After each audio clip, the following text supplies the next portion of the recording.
Action, 1893, by Maurice Blondel. Read by Joseph Messing. Part 3, The Phenomenon of Action. How we try to define action through science alone and to restrict it to the natural order. There is something. This given that even those who concede the least grant, this admission of naive experience is not imposed on me in spite of me. I have willed that there be something. Indeed, while we were pretending to elude the anxiety of the moral problem, we were positing this very problem through a hidden movement of the will. While we were pretending to discover in nothingness a sure solution and expedient, we were setting up a double way out for ourselves. We opted for this something that is immediately felt, known, desired by all, that offers an immense field for human activity, that the very progress of the positive sciences hardly allows us, it seems, to deny or to fear. We did so in a spirit of defiance against the other alternative we had raised for ourselves, and whose unknown seemed filled with troubling superstitions. I will remain faithful to this aim, and with the help of all the means that the senses, science, and consciousness offer me, I will construct on this simple foundation all that it will be able to support. Perhaps the edifice will be self-sufficient.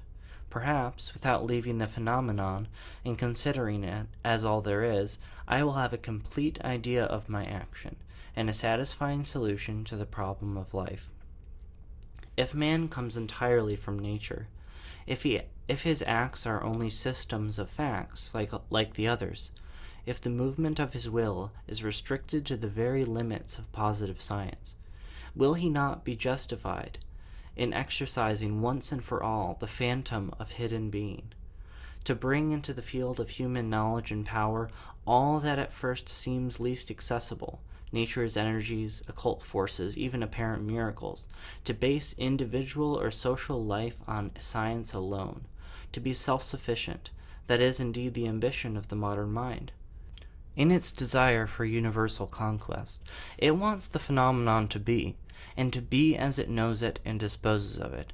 It admits that observing facts in their interconnection is to explain them completely. It takes as half-proved any hypothesis that allows it to avoid the intervention of what used to be called the first cause. Is not the fear of metaphysics the beginning of wisdom?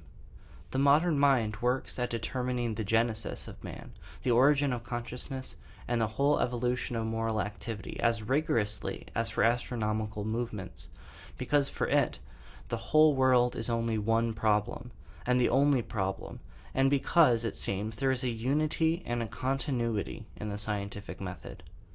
The ambition is splendid. Is it justified? And is the declared will to restrict man and satisfy him within the natural order of facts, whatever they may be, in accord with the more profound will, whence proceed, as we shall see, the entire movement of his knowledge and all his intellectual activity?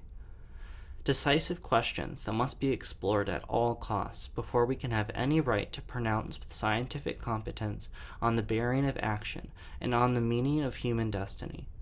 But if the difficulty is great, the method for resolving it appears quite simple. Let us consider, then, starting from the first sensible given, how we endeavor to confer upon the phenomenon all possible consistency and sufficiency, and how, failing always to do so, we shall perhaps be led endlessly further, not than we will, but than we imagined willing. Stage 1. From sense intuition to subjective science. The scientific conditions and the unconscious sources of action. Chapter 1. The inconsistency of sensation and scientific activity.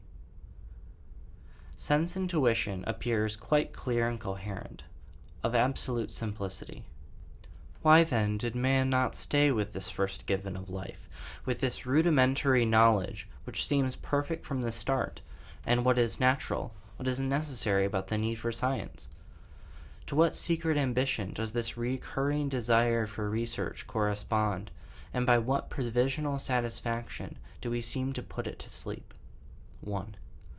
At first glance, the sense impression is for each one all that it can be, the only point we can never discuss because we never communicate the very reality of what we feel. The quality of the sensation I experience is unique in its kind, of an incomparable species, without analogy, and what is proper to this intuition could not be analyzed, or measured, or described. We do not argue about tastes and colors. In this order of pure quality, there is only heterogeneity. I am what I sense at the moment I sense it. But for me to sense, does there not have to be in sensation itself something more than sensation? Sensible quality is not the only immediate given of intuition. If it were, it would vanish, because, being discontinuous, self-sufficient, incomparable, always perfect and always disappeared, it would never be anything more than a dream without remembrance, without past, present, or future. Why is this not so? Because from the moment sensation appears, it harbors an incoherence, and as it were, an internal antinomy.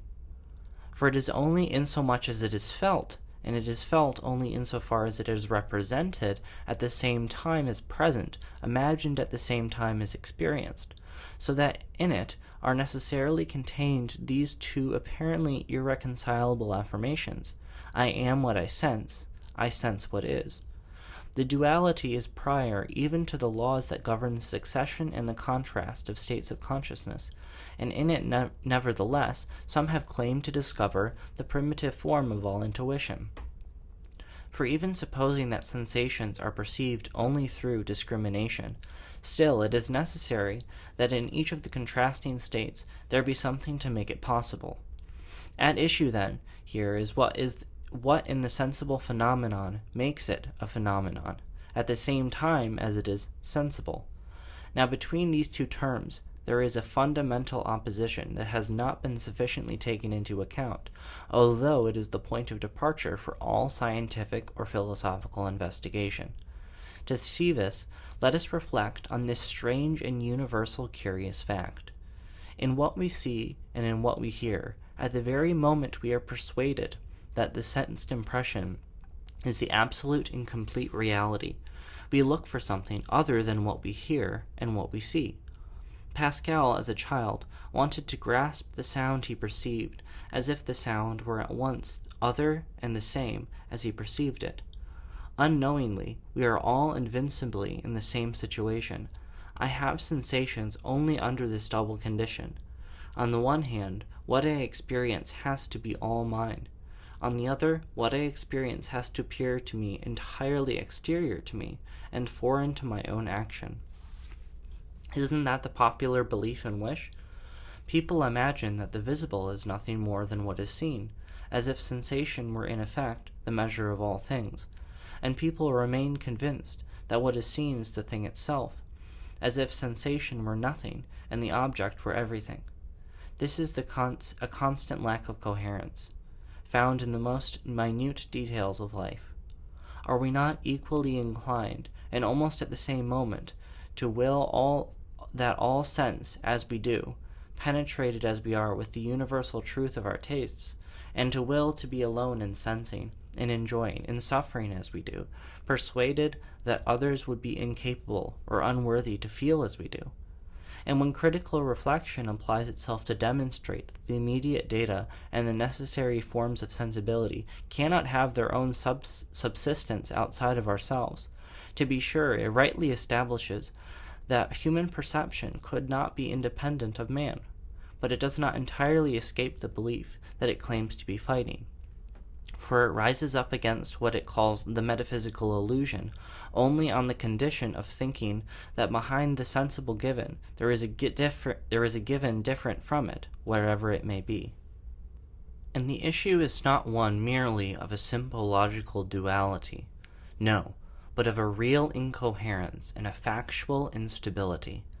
At the very principle of the most elementary intuition, there is, as it were, a loss of equilibrium that does not allow us to stay with it, because we actually have this intuition only in surpassing it already, and in implicitly affirming that it is in some way more than it is.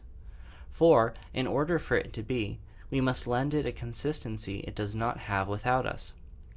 And it begins to be itself only at the moment when we look for, when we place in it, something else other than ourselves, and in ourselves something other than it. Can we ever succeed in resolving these difficulties? And in spite of its incoherence, can we ground the reality of the sensible phenomenon?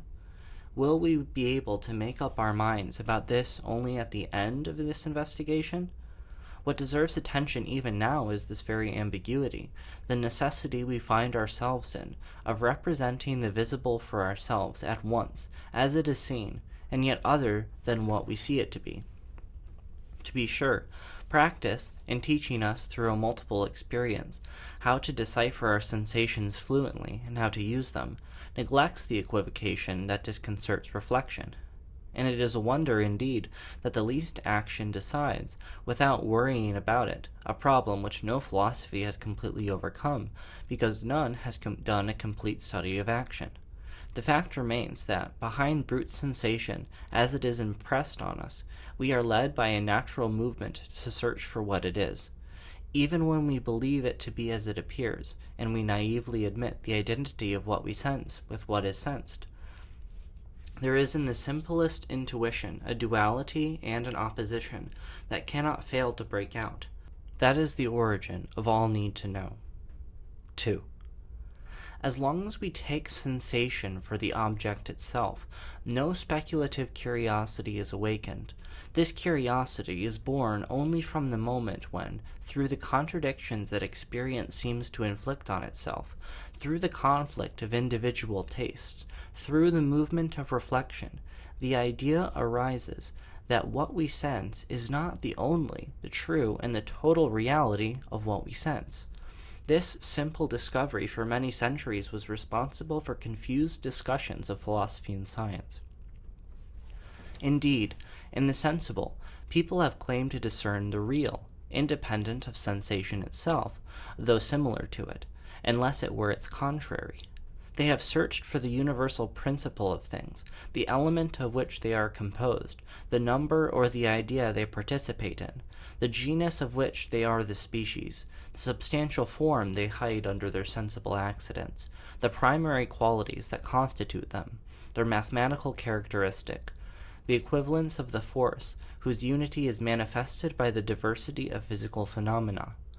From the moment when we place underneath sensation another knowledge, it seems that this new world of facts, imperceptible to the senses, gives back to thought its lost equilibrium, and finally satisfies the natural need for a hidden being to be discovered.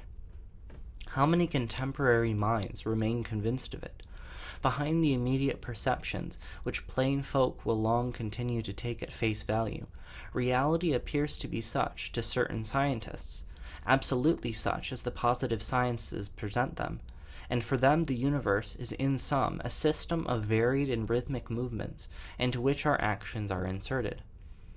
What they cannot perceive directly, they imagine through analogy with the sensible, and because their eyes have claimed a kind of double vision, they think that this visible reality they do not see is in the end the true reality, which, it is admitted, cannot be what we see. How did this phenomenalist realism develop? It is interesting to show how, in order to prepare ourselves to see whether the sciences are truly sufficient for us in every respect and self-sufficient in themselves, science and criticism have ruined the value of the ancient metaphysical distinctions.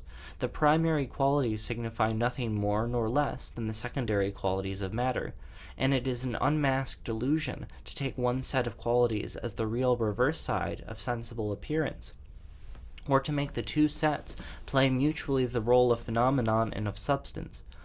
But this relation, whose inanity has been recognized in the ontological order between two terms as disproportionate as the sensible qualities and an alleged substantial reality, is reconstituted in the realm of science between mathematical calculus and nature.